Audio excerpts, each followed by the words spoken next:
Judy. Hello, and welcome to What's Your Story? We have another very interesting guest for you today. She is an inspiring global motivational speaker and the CEO of 3 businesses, 2 of them six-figure enterprises. So we're going to find out a lot of good things from her. A serial entrepreneur of 10 years and a thought leader. Her name is Clare Garner, and she is a 16-year-old school dropout, a teen mom, and she is overcoming a 15-year abusive relationship. These things all forged her path.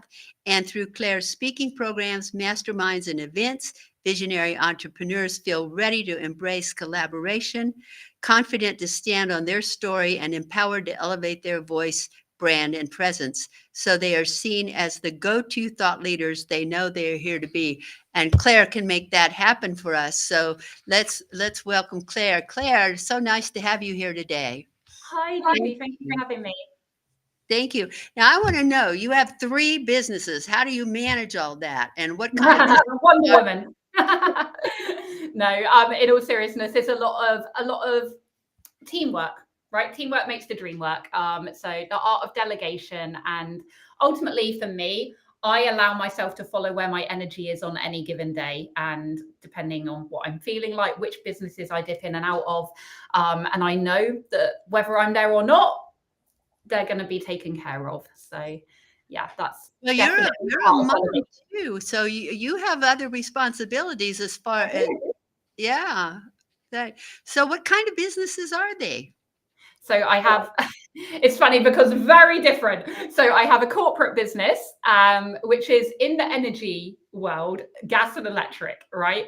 And then you couldn't make this up because I also have a crystal business, also in the energy world, but a very different kind of energy. A very different kind of energy. And then I also have a self-development coaching business, speaking programs, mentoring, all that kind of stuff. So you're a very, very busy person. I'm very happy. That's wonderful. Where do you live? I notice you have this incredible accent.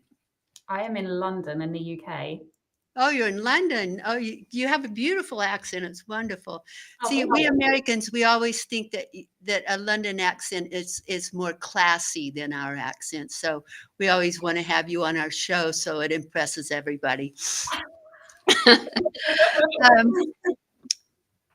Let me ask you this. You do a mastermind and you talk about a collaborative mindset. So tell us about those, because I'm fascinated with them. So our mastermind, Elevate, which is the one that we're launching at the moment, which actually starts in a couple of weeks. That is a collaboration that I'm doing with a good friend of mine, Jane Wareham. And it's something that I'm really passionate about talking about, not just for the mastermind, because I mean, masterminds are great in general, right? I'm in masterminds, my coaches are in masterminds, like everyone at the top is in a supportive environment, because we all know that's how we collapse time, that's how we grow, that's how we elevate, that's how we evolve together in a much shorter time frame than trying to figure it all out on our own.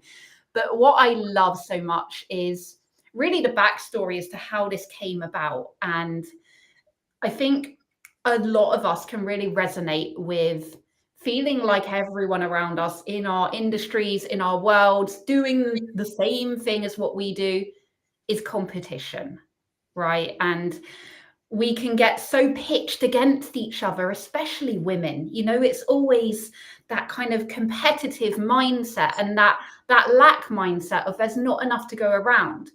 And I definitely was not immune to that. And I spent most of my life, and definitely most of my entrepreneurial life, alone and isolated through my own doing. You know, it wasn't because no one wanted to get in. It was because I wouldn't let them in, because I felt like if I did, then they would steal my clients, or my clients would want to work with them instead of me. And it was this whole scarcity mindset of there not being enough to go around, because that's what we get made to believe as kids, and in the media and everything in our society tells us that. And excuse me, when I finally learned to alchemize that and transmute that and go from competition to collaboration and community and camaraderie and unity, my whole way of doing business changed, and my whole life, my personal life changed. And that's how this particular relationship was born from that. So you really are promoting that we women who are in business should be collaborating with other women who are in business, and then we'll all be more successful. Is that what I'm hearing you say? Abso-freaking-lutely. I like it. So why is this collaboration so important to you? Yeah, I mean, because of that, because of how it was born. And so when I first met Jane, for the first time, we were part of a speaker, we're both speaking on a global stage in March this year, which I know you're speaking on as well. And the first time that we spoke to each other and we connected, I knew straight away that had I met her a year before, I would not have been open. I would have been closed. She would have triggered me because she's so in her power. You know, she's one of these powerhouse women that is unapologetically, authentically her. And this is what I love about her now. But back then, that would have triggered the hell out of me, because it would have made me feel like, how can she be this and I can't? What does she know that I don't? You know, why can't I be like her? Because I wasn't able to be like her back then. But because I met her now, it was a whole different story. Because you're both very outgoing, and you're both very charming, and you're both fun, and you're both smart, and you're both pretty. So why were you feeling less than? Because I think as women, that's what we are programmed to feel. Yes. That other women are better than us and we're never good enough. And if we're good at something, it means we lack in something else. We can never be the whole package, right? It's like you're either pretty or you're smart, or, you know, you're good at athletics, but you're not good at maths. It's always give with one and take with the other.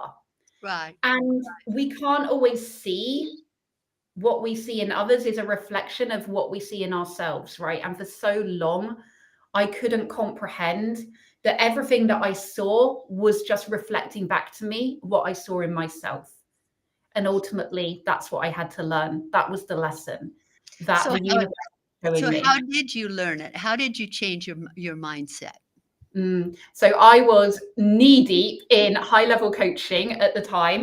My first ever kind of experience of coaching and mindset and all of this kind of stuff, even though I've been in business for 8-9 years at that time, this was the first time I had ever really invested in myself. And my God, was it worth it? But I was knee deep in that. And at that point, I had already burnt down one of my 6-figure businesses, right? I had been on this whole self-sabotage, kind of this whole tower moment that I had been through. And my coach said something that I have heard 1,000,000 times before. But sometimes it's not always about hearing something for the first time. It's about being a different version of you that interprets it differently, that is able to see it in a different light. And she said at the time, I'd mentioned about someone that I had seen on socials triggering me.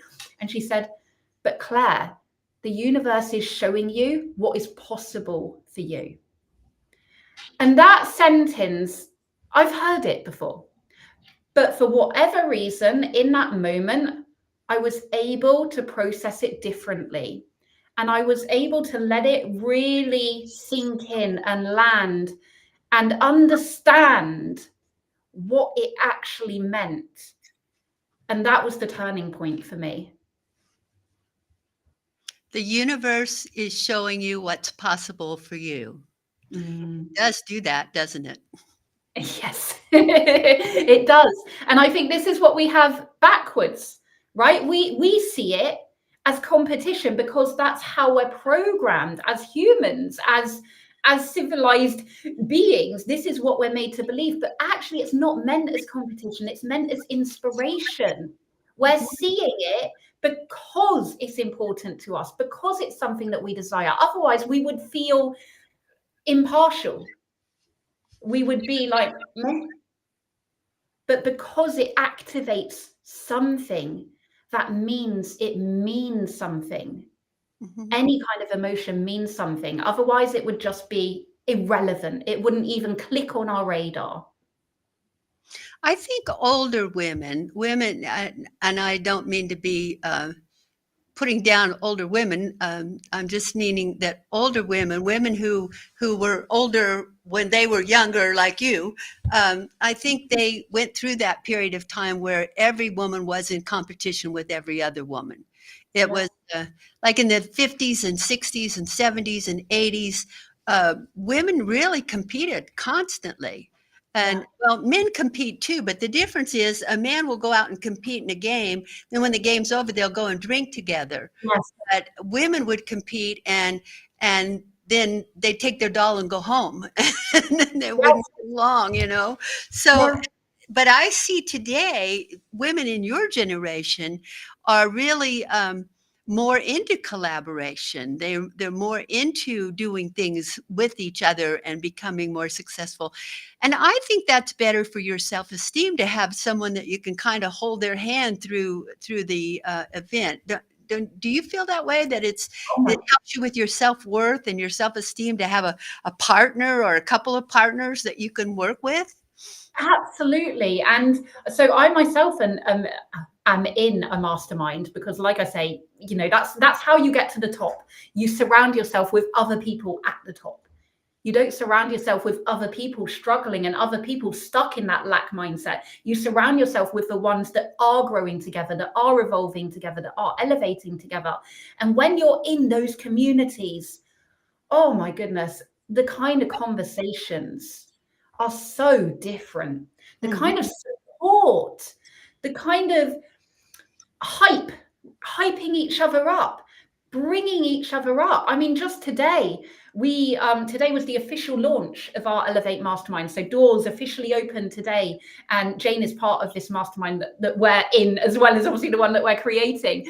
And we were talking about it with the other women, and the support, the feedback, the momentum, the let me share this with my audience. I know people that are going to want this. Whereas who I used to be would Mhm. not have even considered talking about someone else's offers to my audience because, oh my goodness, they're going to think they're better than me. Why would they work with me when they can have them? They're going to see that other people out there are better than me. They're going to realize that I'm not, all I'm cracked up to be, and that they can work with someone much further on, much more knowledgeable, much more inspirational than me. That's And what's it's a true. shame, and it's a shame that we think that because uh, we're each an individual. We're each a person with our own skills and abilities and personalities. And it's a shame that we get that thought that they're going to run away and go with that other person because that other person has more, can do more, be more, because they really can't be more than you are. You know, you Exactly. are everything you are, and they're totally different. Exactly. And I literally just did a video about this before I came on because that's exactly the message that was channeled to me about, I swear, about 20 minutes ago was you are you, right? There's only one of you.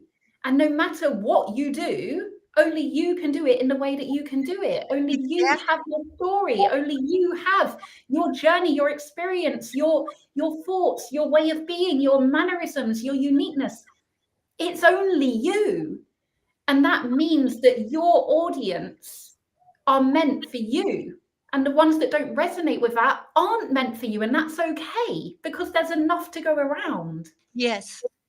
Yes, and they may very well resonate with someone else, and then that means they weren't meant for you in the first place. Exactly. You know, we Exactly. have to accept that. That's the reason I wrote my book, You Are More Than Enough, because so many women I know would say to me, I just don't feel like I'm enough. And I would say, enough for what? And they would say, well, enough to be on stage or enough to find that particular husband or that be in that job. I'm just don't feel like I'm enough. And the thing is, we are what we are, and that's enough. Yeah, we're all born enough, right? We're all born from the same energy. We're all born into this same human experience. No one is born more worthy than someone else. No.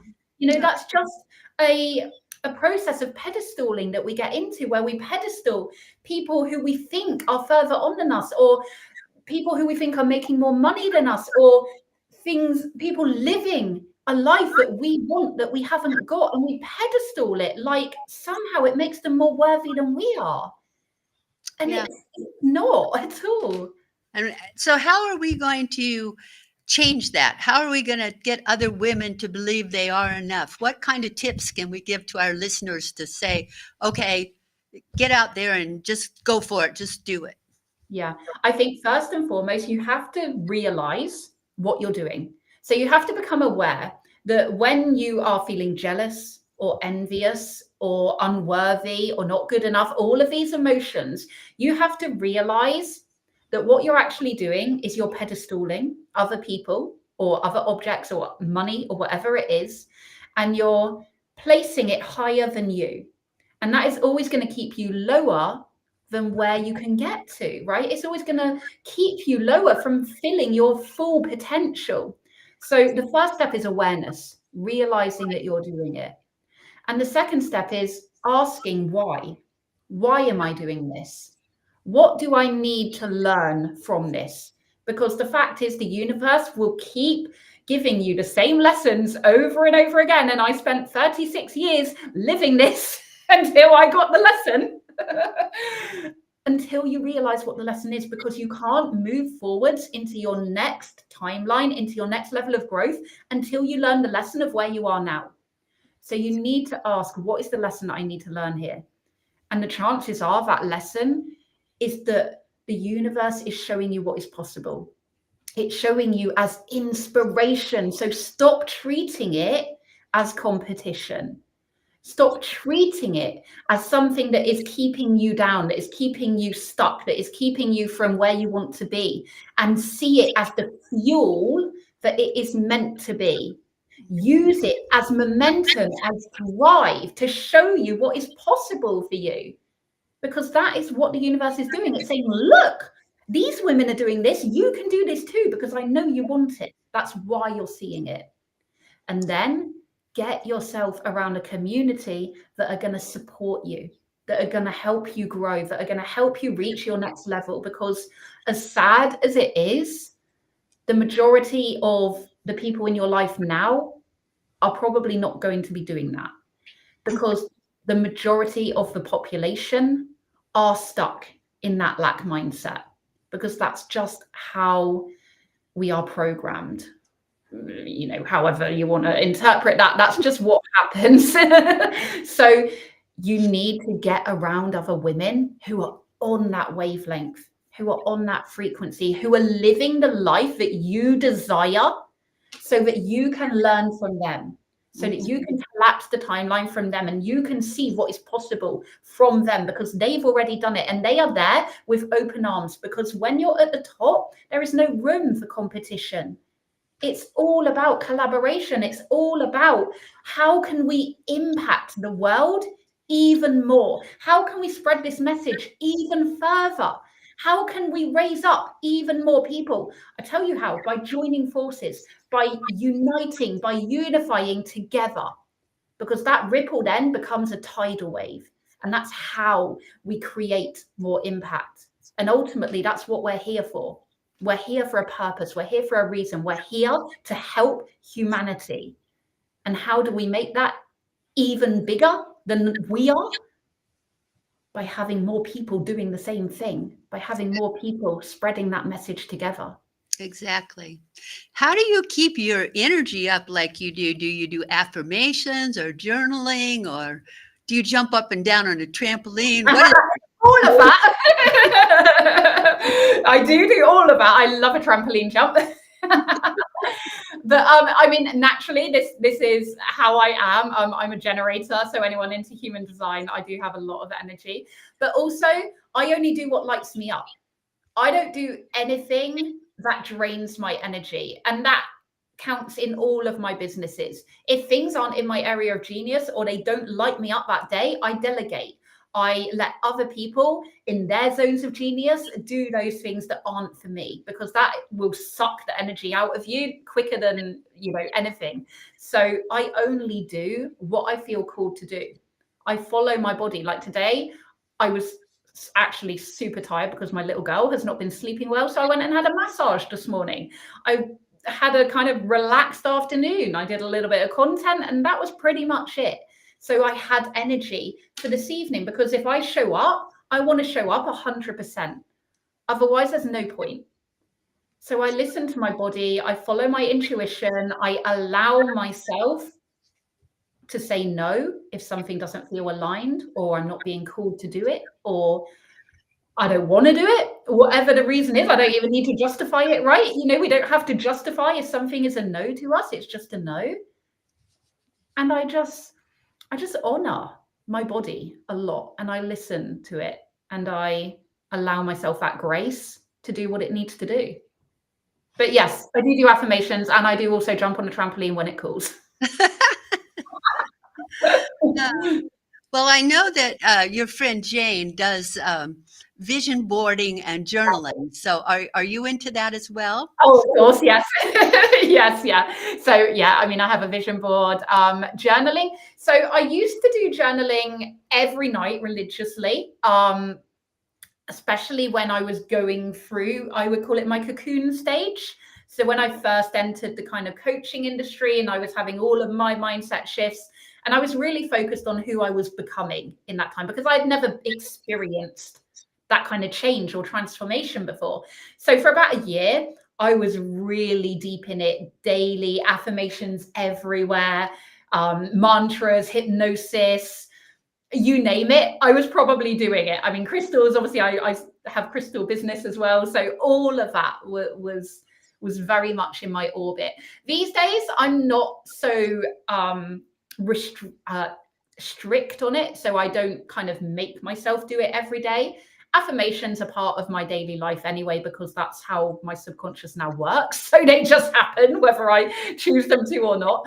And journaling, I do it when I feel called. So probably every other day, but I don't beat myself up if I'm too tired one night, or, if I'm just whatever, just doing something else. It's not like I have to do this or everything's going to go wrong tomorrow, because I'm now so much in my power, and I know who I am, and I know what I'm here to do, that missing a day of journaling is not going to waver that, because my new paradigm supports who I am here to be.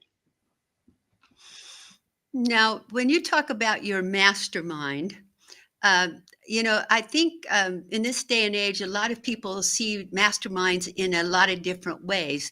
Do you follow the original Napoleon Hill type mastermind, or do you guys have your own rules and regulations, and what might those be?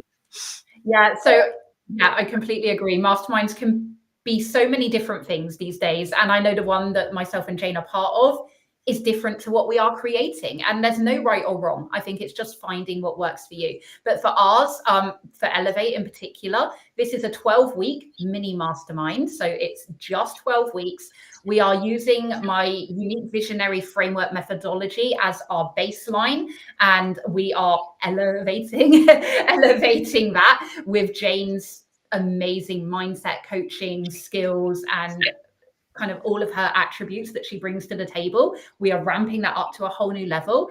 And it's very much about having one-to-one support, but in a group setting. So you actually have even more eyes on your business. You have even more minds coming together with different ideas, different perceptions, different perspectives. So I personally think my masterminds can be even more powerful than one-to-ones, because you get all of that extra kind of brain power in one room. It's a very sacred space. It's application only. It's not like anyone can come in, because we're very sure about who we want in that energy, because it has to be the right energy that can make or break a mastermind. So for us, it's about having high vibration. It's about having women who are here for a purpose, women who are here to make an impact in the world, make big income whilst they're doing it. But it's more than that, right? It's about more than the money. The money is the byproduct. It's about what they're here to do. It's about the movement that they're here to create. It's about the impact that they're here to make. That's the kind of women that we want in this space. And the ones who are ready to take action, who are done just looking at the vision board and they're like, I need to start living this. How do I get it into my real life? That's what it's about for us. Right. So say that one of my ladies out there that's watching this show says, oh, that sounds like it's perfect for me. Now, how does she get in touch with you to see if you would accept her into your group? Yeah, of course. So it's a very quick application form, and it's on mine and Jane's Instagram. So you can head to my Instagram, which is at Clare Garner Official. Links in the bio, or you can drop me a DM, whatever works for you. It's kind of everywhere at the moment because we've just launched it. Click the application, or we can have a chat if you would rather just kind of have that communication first and just see if it's a good fit for you. And we are not the kind of people that will just get you in for the sake of it, because it has to be right for everyone, because otherwise it benefits no one. Right. Ourselves, yourselves. So it has to be right for everyone involved. And yeah, we're here waiting if you feel called. Great. Now you're going to be speaking at the Women Thrive Conference, March 18th to 23rd. And what are you going to be talking about there? I am talking about visionary leadership. So all about how you go from being the wannabe, being the, I want to be the thought leader, I want to be the go-to person in my industry, I want people to start knowing who I am and what I stand for, to standing in that, to being the visionary leader that you're here to be, and really owning that unapologetically, authentically, and wholeheartedly, without the wavering, without the pedestaling, and without the doubt. I can't wait to hear you speak. It's going to be wonderful. I'm so excited. Clare, thank you so much for being here with me today. It was really a pleasure to have you. I love your energy. You're absolutely amazing. And I wish you and Jane the best of luck with your new mastermind. I know you're going to be just helping those women make a big difference in their lives. And I really appreciate that. So thank you. And I hope to see you soon. Thank you so much, Judy. Thank you. And thank you for being here with us today for another amazing interview with one of our beautiful Women Thrive speakers that is going to be doing the program in March. And thank you for being with me on a regular basis. And I hope you'll come back again for our next speaker, who is going to be very exciting as well. And if you have a story and you'd like to be on my show, just send me a note at judy@judymorio.com or at WWDBTV. Thank you.